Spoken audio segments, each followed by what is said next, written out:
What's happening, world? Name's Raheem Flowers. I'm gonna be really brief and I'm gonna be really blunt. I told you niggas, man. Nas had a caption up on Instagram talking about what's going on with Libya and all this slave trafficking and, all the slavery that still goes on post Arab slave trade. I remember I had a video called Dear Black People, Learn Self-Preservation. In my video, I spoke about the Arab slave trade. I spoke about how Tariq Nasheed and how Umar and how the rest of these fake ass Afrocentric niggas do not want to talk about it. Or they'll say something brief about it and they'll still put in white supremacy in it at the end of the day. It's funny, y'all rather call somebody like me a coon because you don't like what I say, or you don't even like me, or you don't like how I present my content. That's the thing.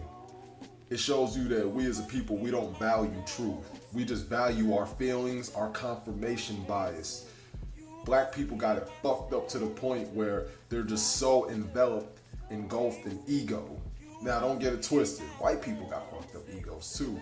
White people do things like have little black mistresses like Thomas Jefferson and have children with them as pubescents. And we already know about things that went on when the Greeks were enslaved by the Turks or Ottoman Empire, and I could talk about the Dark Ages and the Spanish Inquisitions, and I could talk about all the fucked up shit that went on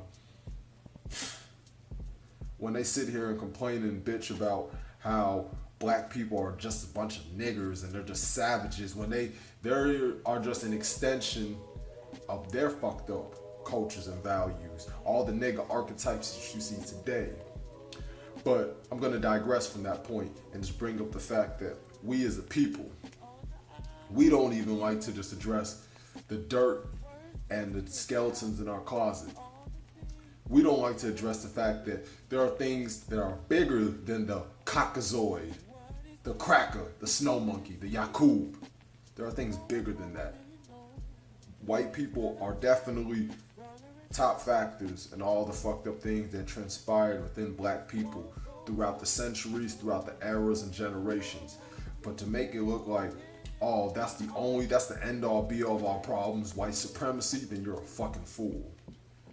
You forgetting about the Jews, you forgetting about these Arabs, and miss me with the semantics about, well, they have pale skin, so therefore they're white. That's an argument that I don't even try to delve into because it's just too abstract, and there is no straight answer. There is nothing definitive about it. So I don't even try to get caught up in that BS.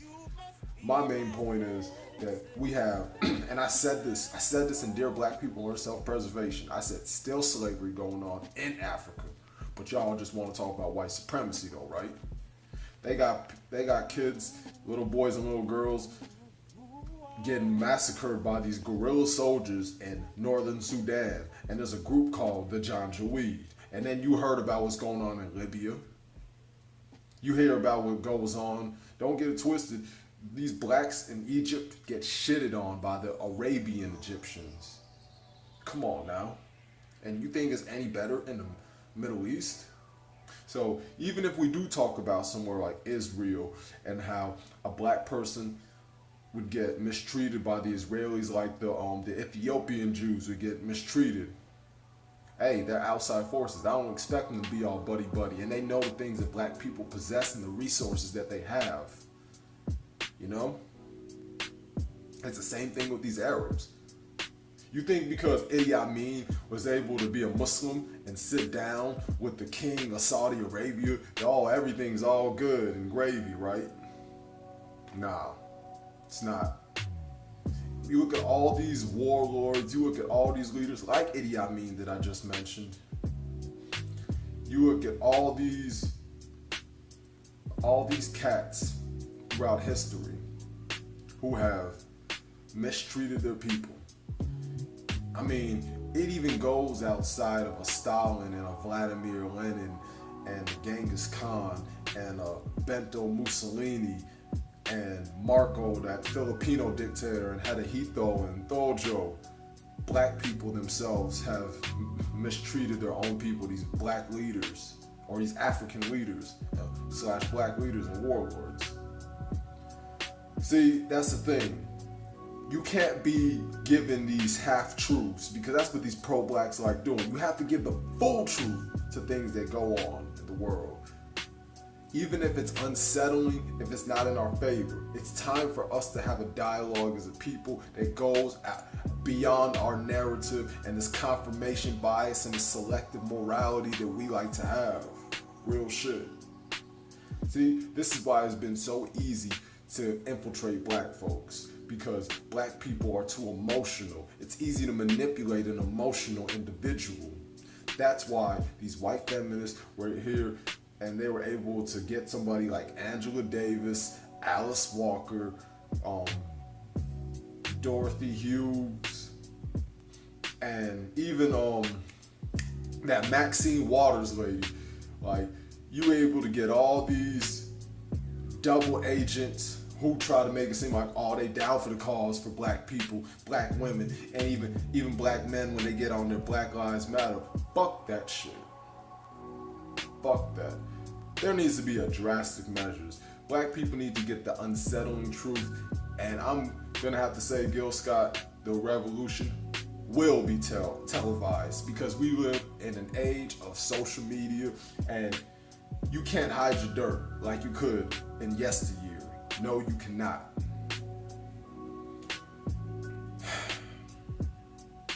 I thought about a conversation that I had with a sister, a beautiful African woman from Congo, and she said eventually it's going to get to the point where you're going to start to have people traveling, emigrating, going through Africa, because they know the value, they know the resources that we have.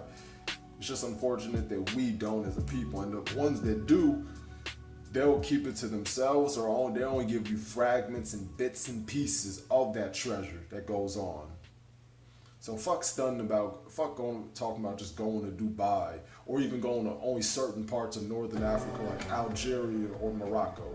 You gotta really try to touch base on all the routes, from Mali, South Africa, to Nigeria, to Ghana, to Uganda, to Kenya, etc.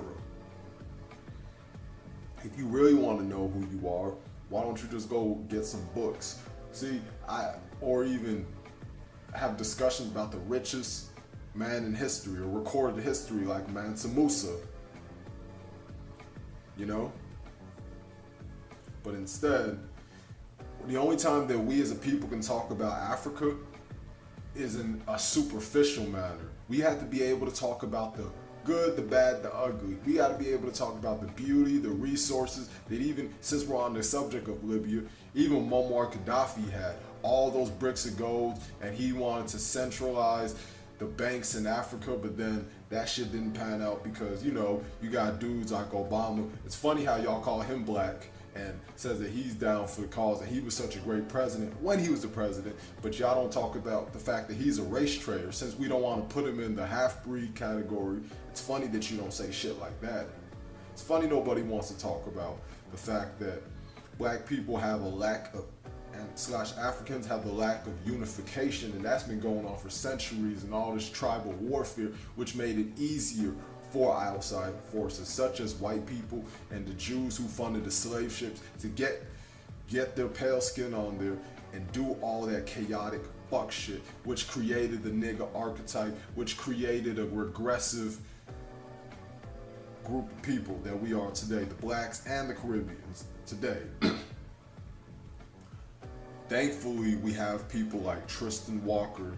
Thankfully, we have Robert F. Smith, correct me if I'm wrong, one of the richest blacks in America, or even in the world in general. Like, after Oprah, but still, it needs to get a point where we amass wealth on a wide scale and we distribute it. That's why I always say that the black people, especially if you formerly came from the hood like a Ben Carson, but even Ben Carson's mindset, it's too Sambo-ish, way too much. So, I mean, we have the tools, we just don't want to gather together as a team. And that's what I mean earlier. But I think it's gonna, eventually it's a sink or swim moment. I had a conversation with Big B Kel, for those who know about him, Brother Kel, and he said that we're gonna have to do something drastic. And in the 2020s, it's a fly or die moment for black people. It's a wrap. It's going to be the end. Either that, or there's only going to be a certain sector of black people who are going to strive and prosper, while the other ones just have to die off because they refuse to listen. Real shit. This whole case in Libya just shows me that black people just hear things what they want to hear and when they want to hear it. Because when Dr. Claude Anderson's been saying this shit for years, I've been saying this for years, Brother Kel, guys like him been saying this, and you have several other black men and just black people across the board who have discussed this and think that all because you were part of the Nation of Islam and because you don't fuck with that white devil and his women and you go and just pray to Muhammad, peace be upon him, and the Honorable Elijah Muhammad, that means that you down for the cause and you really making black people move a step up in the world, in the globe, on a global scale. Get the fuck out of here. You don't even try to bother like what dudes like Farad Muhammad. I mean, the funny thing is that man is not even a black man, or a black man, if you know what I mean. Like, that dude is like blatantly mixed, all together, all jumbled up like mixed berries. And this dude, I mean, I even saw a video where Malcolm X was talking about how the Nation of Islam was having discussions and sit downs with the KKK and shit.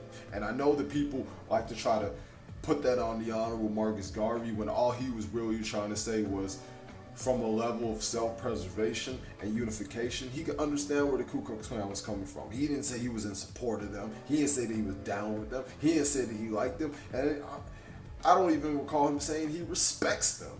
All he was saying was, if black people had the mindset of just having a real sense of solidarity, not that superficial bullshit that dudes like Young Pharaoh and Sam Netta and Polite and Umar and all the rest of the conscious community like to talk about. I'm talking about that real shit. The ones where you have brothers marching with Marcus Garvey. I'm talking about the ones where you have black men inventing things like George Washington Carver or Garrett Morgan, or even brothers who have herbal medicines and things to cure like Dr. Sebi. I'm talking about that type of shit. You know what I mean? We could get to that point. I think that black people do need to get books distributed like From Niggas to Gods and the books about the Honorable Marcus Garvey, especially the one that was written and published by John Henrik Clark and Amy Garvey, one of Marcus Garvey's wives. And we need to really have an economic class for black people. For real, starting in middle school. And if, like I said, I'm just pretty much repeating what I said in Dear Black People or Self-Preservation.